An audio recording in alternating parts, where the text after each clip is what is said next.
لبيك اللهم لبيك لبيك لا شريك لك لبيك إن الحمد والنعمة لك والملك لا شريك لك لبيك اللهم لبيك لبيك لا شريك لك لبيك. الحمد لله الذي شرفنا على سائر الأمم برسالاته من اختصه من بين الأنام. اما بعد فاعوذ باللہ من الشیطان الرجیم بسم اللہ الرحمن الرحیم. ناظرین کرام،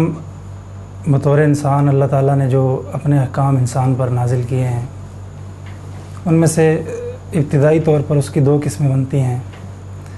نمبر ایک تو بدنی عبادات ہیں، نمبر دو مالی عبادات. بدنی عبادات میں سب سے پہلے عمومی مثال نماز کی ہے،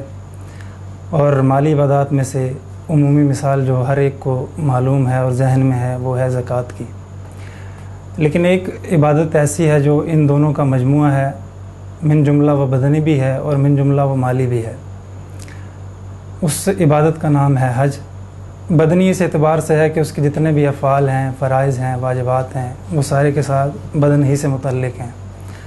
احرام پہننے سے لے کر کنکر مارنے تک سارے کے سارے افعال جو ہیں وہ انسانی بدن سے متعلق ہیں، اس اعتبار سے بدنی ہے.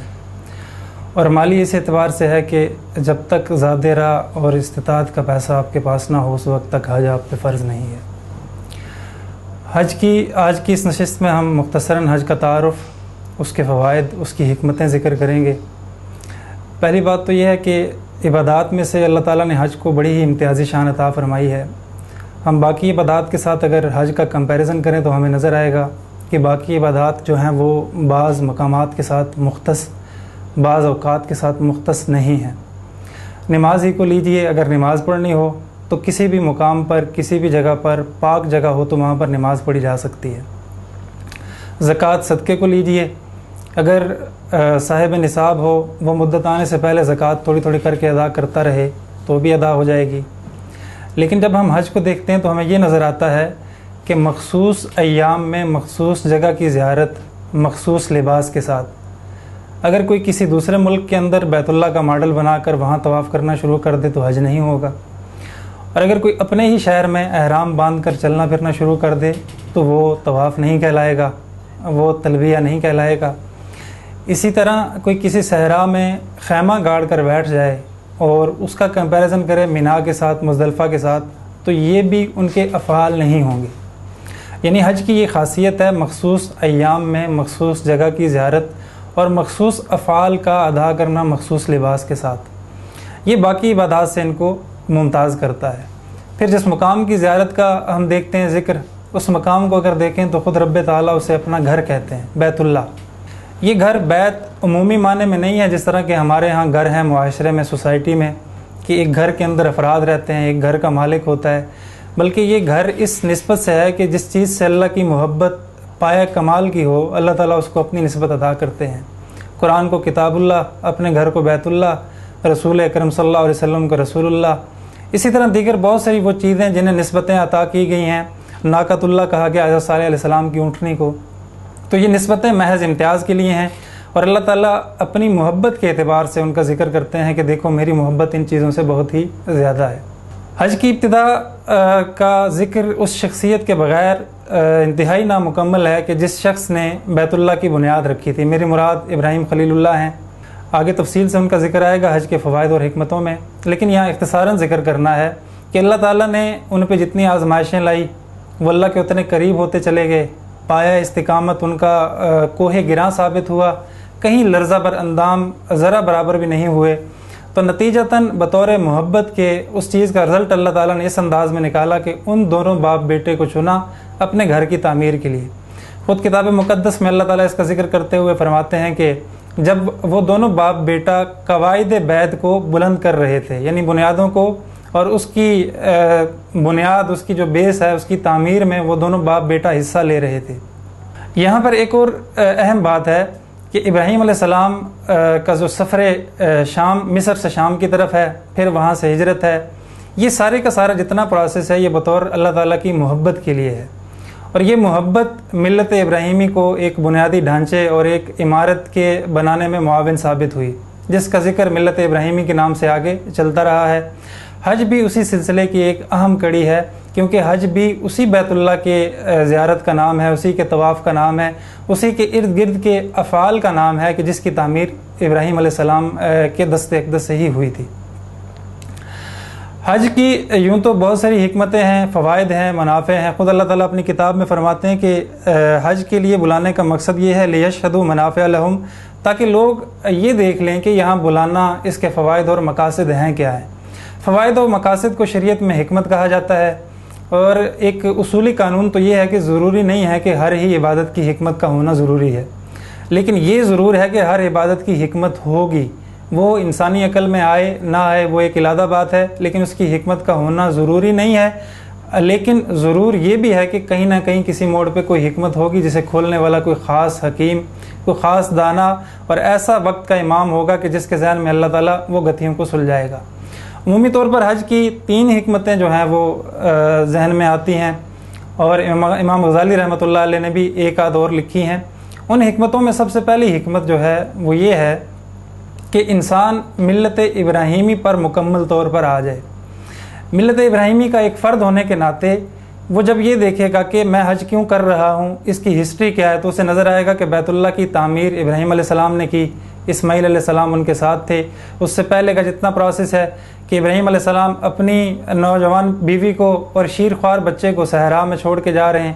لک و دک صحرا ہے، اور بیوی اتنا پوچھنے کی جسارت کرتی ہے کہ میرے سرتاج یہ تو بتائیے کہ اللہ کا حکم ہے کہ ہمیں چھوڑ کے جا رہے ہیں یا اپنی کوئی غرض ہے؟ تو جواباً یہ عرض کیا کہ اللہ ہی کے حکم سے آپ کو یہاں پر چھوڑ کر جا رہا ہوں۔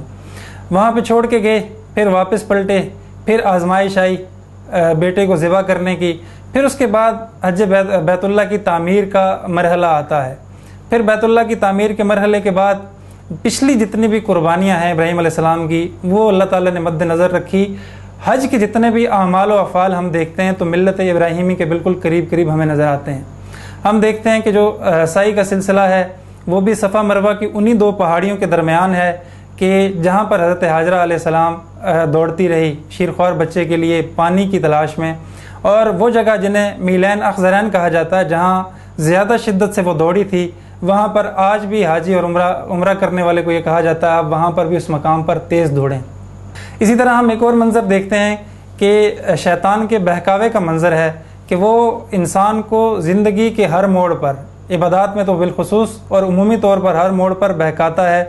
شیطان کو کنکریاں مارنے کا جو عمل ہے یہ بھی اسی کی ایک کڑی ہے کہ ابراہیم علیہ السلام اپنے بچے کو ذبح کرنے کے لیے جا رہے ہیں اور وہ بہکا رہا ہے، آپ اس کے بہکاوے میں نہیں آتے بلکہ اٹھا کر پتھر اس کو مارتے ہیں۔ تو اس طرح ایک ایک عمل کو اگر ہم دیکھتے جائیں تو ملت ابراہیمی کا فرد بننے کے لیے اللہ تعالیٰ نے یہ حج کا ایک عمل امت مسلمہ کو بطور تحفہ اور امت مسلمہ کے لیے ایک بہت اہم فرض مقرر کیا ہے، تاکہ ملت ابراہیمی کی جتنی قربانیاں ہیں وہ ان کی سمجھ میں آتی چلی جائیں، اور ہر مشکل کے وقت یہ ذہن میں ہو کہ ابراہیم علیہ السلام سے زیادہ مشکلات مجھ پر نہیں آئی۔ دوسری جو بڑی حکمت ہے وہ اسلام بطور دین کے عالمگیریت ہے اس کی، کہ اللہ تعالیٰ حج کے موقع پر اس کی عالمگیریت کا اظہار فرماتے ہیں۔ عالمگیریت اسلام کو سمجھنے کے لیے ہم اس پس منظر میں جائیں گے کہ حرم مکی ہے، آپ علیہ السلام نماز پڑھ رہے ہیں، رکوع کی حالت میں ہیں، اور آپ کی پشت مبارک پر اونٹ کی اوجڑی لا کے رکھ دی جاتی ہے، مشرکین مکہ اور تمسخر اڑاتے ہیں، کھیلتے کودتے ہیں، سیٹیاں بجاتے ہیں۔ اسی اثناء میں کہ بوجھ آپ کی پشت پہ لدا ہوا ہے، حضرت فاطمہ گھر سے زارو قطار روتی ہوئی دوڑتی ہوئی آتی ہیں، آ کر اس بوجھ کو اتارتی ہیں، آپ کی کمر کو جھاڑتی ہیں، اور سسکیوں اور روتے ہوئے لمحات میں آپ سے یہ فرماتی ہیں کہ اے ابا جان، یہ لوگ جب آپ کی بات سنتے نہیں اور عدم واقف ہیں آپ کے مراتب سے، تو آپ ان کو اپنی بات زبردستی کیوں سناتے ہیں؟ تو آپ علیہ السلام کا وہ ارشاد جو سنہری حروف سے لکھنے کے قابل ہے، آپ نے فرمایا فاطمہ ایک دن آئے گا کہ جب تمہارے ابا کا یہ دین دنیا کے عالم میں اسلام نہیں بلکہ پوری دنیا کے ہر کچے پکے گھر میں ضرور پہنچے گا۔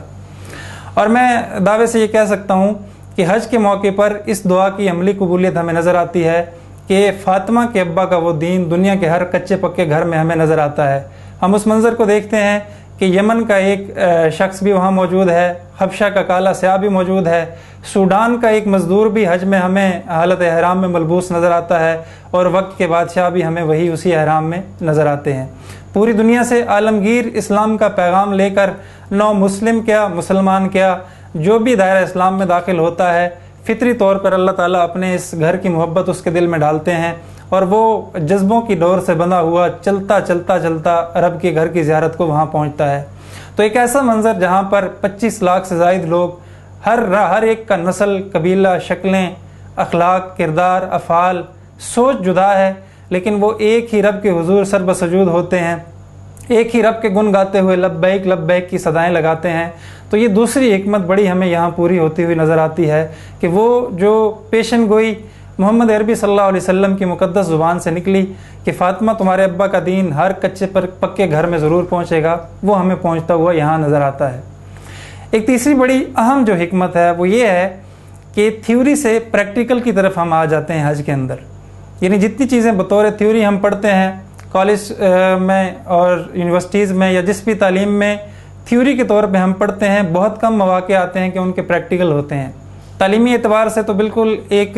معمولی سا پریکٹیکل لیا جاتا ہے اور اصل تھیوری قرار دی جاتی ہے۔ اسلام جو تھیوری بھی ہے پریکٹیکل بھی ہے، اس تھیوری کو پریکٹیکل کی شکل میں جب ہم دیکھتے ہیں تو وہ ہمیں حج کے موقع پر نظر آتا ہے۔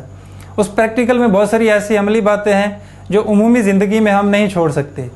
ان کی ترتیب کچھ یوں ہے کہ اگر ہم اپنے جسم کو لیں پہناوے کے اعتبار سے تو ہمیں نظر آئے گا کہ ہمارے معاشرے میں ایک رف سی اگر آبزرویشن لی جائے تو ایسے لوگ بھی ہیں کہ جن کو کرتا اور قمیض دستیاب نہیں ہے اپنا تن چھپانے کے لیے۔ ایسی بہنیں اور بیٹیاں بھی ہیں کہ جن کے سروں پہ دوپٹے کے لیے ان کے ہاں پیسے نہیں ہیں، اس لیے کہ ان کے گھر میں گھر کا راشن چلانے کے لیے بھی مال نہیں ہے۔ اور وہیں پر ایسے لوگ بھی پلتے نظر آتے ہیں جن کی ٹائی کی قیمت 2 لاکھ روپے ہے، اور جن کے لباس کی قیمت 5 لاکھ روپے ہے، 10 لاکھ روپے ہے، اور جن کے پرفیوم کی قیمت لاکھوں میں ہے۔ تو جب ہم حج کو دیکھتے ہیں تو سب سے پہلے حج اس پہناوے کو اتارتا ہے۔ ایک مقام ایسا آتا ہے جہاں پر اللہ تعالیٰ کا حکم ہے، اگرچہ وہ لاجک میں نہیں آتا، کہ تم نے یہاں سے آگے اگر چل کے آنا ہے تو صرف 2 سفید چادروں کے اندر ہی آنا ہے، اس کے علاوہ کسی اور لباس کو وہاں پر ممنوع قرار دیا گیا ہے۔ تو سب سے پہلے اصلاح ہے حب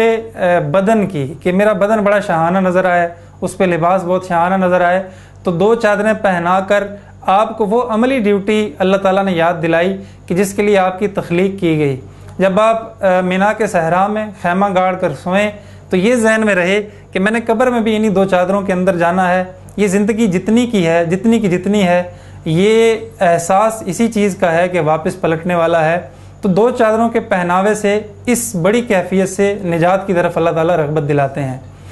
اور ہم دنیا میں یہ دیکھتے ہیں کہ ہر ادارے کی، ہر انسٹیٹیوٹ کی جو ہے وہ ایک خاص یونیفارم، ایک وردی ہے۔ فوج کو لے لیں تو اس کی اپنی ایک وردی ہے، پولیس کو لے لیں اس کی اپنی وردی ہے، کالجز یونیورسٹیز کا جو یونیفارم ہے وہ اپنا ہے۔ کسی بھی یونیفارم والے کو روک کر 1 منٹ کے لیے اگر اس سے یہ سوال کیا جائے کہ آپ یونیفارم کیوں پہنتے ہیں تو ایک سمپل سا آنسر آئے گا، تاکہ مجھے احساس یاد رہے کہ میں اپنی ڈیوٹی پر موجود ہوں۔ تو اللہ تعالیٰ یہ 2 چادریں پہنا کر باقی پہناووں سے، باقی ڈریسز سے نجات دلا کر یہ بتلانا چاہتے ہیں کہ تمہاری عملی ڈیوٹی یہ ہے کہ تم نے لوٹ کر ان 2 چادروں میں میرے پاس آنا ہے۔ اس کی حالت کیا ہوگی کہ مینا میں، مزدلفہ میں، عرفات میں جب لاکھوں لوگ اکٹھے ہوں گے تو یوں ہی محشر کے دن اپنی قبروں سے نکلو گے انہی 2 چادروں میں، تو لمبے چوڑے معاملات کو چھوڑو، ان 2 چادروں کا حساب دینے کی تیاری کر لو۔ پھر پہناوے کے بعد ہم اگر دیکھیں تو اللہ تعالیٰ نے اپنی نسبتوں کے لیے 2-3 صحرا چن لیے، ان میں مینا ہے۔ مینا میں حاجی خیمہ گاڑتا ہے اور اسی زمین پہ لیٹتا ہے۔ لیٹتے ہوئے رب تعالیٰ کی وحدانیت یہ احساس دلانا چاہتی ہے کہ لاکھوں لگژری جو ہاؤسز ہیں، بڑے بڑے بنگلے ہیں، یہ سارے شاہانہ گھریلو جتنی بھی عمارتیں ہیں، ان کی اصل حقیقت یہ ہے کہ تم نے ان سب کا شان و شوکت، جاہ و جلال چھوڑ کر لوٹ کر اسی زمین کے نیچے انہی 2 چادروں میں آنا ہے۔ اس خیمے کو دیکھ لو، یہی اصل سامان ہے، سامان فطرت جسے کہا گیا ہے وہ یہی اصل ہے۔ اسی کی یاد دہانی کروانے کے لیے محمد عربی صلی اللہ علیہ وسلم کا گھر کا چولہا بھی یوں ہی جلتا رہا، بلکہ بعد سے بات یاد آئی کہ آبادی سے ویرانے کی طرف آنے کی تیاری کر لو۔ بہت مشہور امام ابو حازم رحمۃ اللہ علیہ ہیں۔ وقت کے بادشاہ نے کہا، بہت سارے سوالات ان سے کیے، ایک سوال یہ بھی کیا، امام حازم کیا وجہ ہے کہ ہم یہ دیکھتے ہیں کہ جب بھی ہم مرنے کے قریب ہوتے ہیں ہمارا مرنے کا دل نہیں کرتا، بلکہ دنیا کی جتنی آسائشیں ہیں ان میں اور منہمک ہو جاتے ہیں، ان میں اور کھپ جاتے ہیں اور ان میں گھس جاتے ہیں، تو کیا وجہ ہے کہ ہمارا ان سے لوٹنے کا دل نہیں کرتا؟ تو ابو حازم رحمۃ اللہ علیہ نے فرمایا کہ انسانی فطرت یہ ہے کہ یہ دنیا کو آباد کرتا ہے اور آباد کرنے کے بعد اسے چھوڑنا مشکل ہے، اس لیے کہ جب کسی چیز کو آباد کر دیا جائے تو آبادی سے ویرانے کی طرف جانا بڑا مشکل ہوتا ہے۔ ہم دنیا آباد کرتے ہیں، آخرت برباد کرتے ہیں، اس لیے ہمیں مرنے سے ڈر لگتا ہے۔ اگر ہم دنیا کو برباد کر کے آخرت کو آباد کریں تو پھر ہمیں مرنے کی خوشی ہوگی، مرنے کا ڈر نہیں ہوگا۔ تو مینا کے اندر خیمہ گاڑ کر حاجی کو یہی بات کی یاد دہانی کرائی جاتی ہے کہ آپ نے تھیوری میں بار بار پڑھا کہ الذی خلق الموت، اللہ نے زندگی موت کو پیدا کیا، تو یہ موت ایک حقیقت ہے۔ پھر اسی طرح دیگر افعال اگر ہم دیکھیں تو طواف کرتے ہوئے بیت اللہ کے اندر، حرم کے اندر ہم دیکھتے ہیں مساوات کا وہ عملی نمونہ، وہ ایک ایسا سمبل ہے کہ جس کی مثال کسی اور دین میں، بلکہ میں بلا مبالغہ یہ کہوں کہ دنیا کے کسی ادیان میں نہیں ملتی۔ وہ یہ کہ ایک ہی وقت میں مختلف سٹیٹس کے لوگ آنے واحد میں اکٹھے ساتھ کندھے سے کندھا ملائے مساوات کا وہ عملی درس دے رہے ہیں جو حضور اکرم صلی اللہ علیہ وسلم خطبہ حجۃ الوداع کے موقع پر چھوڑ کر گئے کہ کسی عربی کو کسی اجمی پر، کسی کالے کو کسی گھورے پر کوئی فضیلت حاصل نہیں ہے، فضیلت کا معیار اگر ہے تو وہ تقویٰ ہی ہے۔ تو ایک حکمت یہ بھی ہے کہ اس جگہ پر، اس حرم میں سارے سٹیٹس مٹا کر آنے واحد میں لاکھوں لوگ ایک ہی صدا بلند کر کے یہ اعلان کر رہے ہیں کہ آج کے وقت جو بھی جس درجے کا، جس عہدے کا یہاں شخص آیا ہوا ہے، اس کی زبان سے بھی اللہ یہی اعلان کروا رہا ہے لبیک لبیک لا شریک لک لبیک، کہ آج اگر کسی کی بادشاہی حقیقت میں دیکھنی ہے تو وہ اللہ ہی کی ہے۔ دوسری بڑی اہم بات یہ کہ اسلام کے حوالے سے اسلام جو درس دیتا ہے مساوات کا، اس کے لیے کسی پریکٹیکل کی عملی نمونے کی ضرورت تھی، تو پوری دنیا اس وقت دیکھتی ہے کہ اس وقت مختلف سٹیٹس کے لوگ، چاہے وہ بادشاہ ہے، چاہے وہ حکمران ہے، چاہے وزیر ہے، چاہے کسی بھی بڑے سٹیٹس کا دنیا میں کسی عہدے پر ہے، وہ انہی دو چادروں میں کسی مزدور، کسی غریب، کسی بھی اپنے سے لو لیول کے طبقے کے شخص کے ساتھ کندھے سے کندھا ملا کر دھکے کھاتا ہوا نظر آتا ہے، اور پھر بھی زبان سے لبیک لبیک کی صدائیں نکل رہی ہیں۔ عملی مساوات کا یہ نمونہ بھی حج ہی کے موقع پر ہمیں نظر آتا ہے۔ پھر جب کنکر مارنے کے منظر کو ہم دیکھتے ہیں تو ہمیں نظر آتا ہے کہ شیطان چونکہ ہر موقع پر، میں پہلے ذکر کر چکا ہوں، بہکاتا ہے، تو یہاں پر ایک عملی نمونہ یہ نظر آتا ہے کہ یہاں پر شیطان کو دور کرنے کی ایک ترکیب یہ بتائی گئی کہ کنکر مارو۔ عملی طور پہ اللہ تعالیٰ یہ پیغام دینا چاہتے ہیں، دنیا کے کسی موڑ پر، کسی موقع پر، کسی رسم و رواج کے موقع پر اگر کہیں پر شریعت اور کوئی چیز اس سے ٹکرانے والی پیدا ہو جائے تو یوں ہی پتھر مار کر اس کو دور کیا جائے۔ مراد یہ ہے کہ اس حقیقت پہ قائم و دائم استقامت کے ساتھ کھڑا ہو جانا چاہیے، اس کے ماں سوا جتنی چیزیں بھی ہیں ان کو چھوڑ دینا چاہیے۔ پھر ایک اور بڑی اہم چیز کہ عبادات میں جو تقدم و تاخر ہے، آپ دیکھیں کہ احرام باندھنے کے لیے خاص جگہ مقرر ہیں، اس کی بھی کوئی لاجک اللہ تعالیٰ نے نہیں بتائی کہ صاف ستھرے لباس میں کسی بھی طرح کا شاہانہ لباس پہن کر بھی حج کرنے آ سکتے تھے، لیکن میقات سے آپ نے انہی دو چادروں کو میقات سے پہلے باندھ لینا چاہیے۔ اس کے بعد اگر ہم دیکھیں تو ہمیں نظر آتا ہے کہ اسی حج کے اندر ایک موقع ایسا آتا ہے کہ آپ مینا میں مقیم ہیں اور حرم مکی سے مینا چلے ہیں، مینا پہنچ کر آپ نے دیکھا کہ وہاں پر رکے رہے، دعائیں کرتے رہے،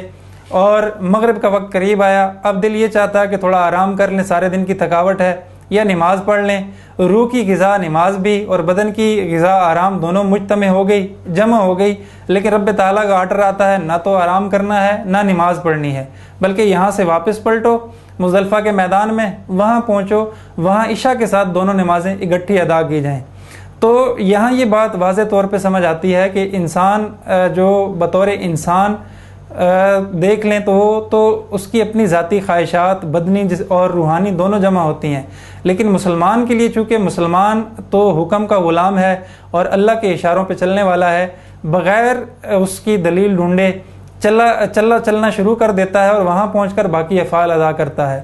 تو یہاں پورے کے پورے حج کو اگر ہم طائرانہ نگاہ سے دیکھیں تو ہمیں یہ بات واضح طور پہ سمجھ آتی ہے کہ بہت ساری حکمتیں جمع ہوتی ہیں، لیکن سب سے بڑی حکمت یہ ہے کہ اللہ تعالیٰ اپنے حضور کھڑا کر کے پوری دنیا کے سامنے یہ بات ببانگ دہل کہلانا چاہتے ہیں کہ ایک تو اسلامی مساوات کے جیسی مساوات کسی دوسرے دین میں نہیں، اور دوسرا توحید کا اتنا بڑا اعلان، یہ اس بات کی گواہی ہے کہ اسلام سے بڑا سچا اور اسلام سے بڑا وحدانیت پرست مذہب اور کوئی نہیں ہے۔ اللہ تعالیٰ سے دعا ہے اللہ تعالیٰ ہم سب کو بھی اس بیت اللہ کی باادب حاضری نصیب فرمائے اور باادب طریقے سے وہاں جا کر باقی افعال حج اسی انداز سے کرنے کی توفیق عطا فرمائے۔ وآخر دعوانا ان الحمد للہ رب العالمین۔ لبيك اللهم لبيك لبيك لا شريك لك لبيك إن الحمد والنعمة لك والملك لا شريك لك لبيك اللهم لبيك لبيك لا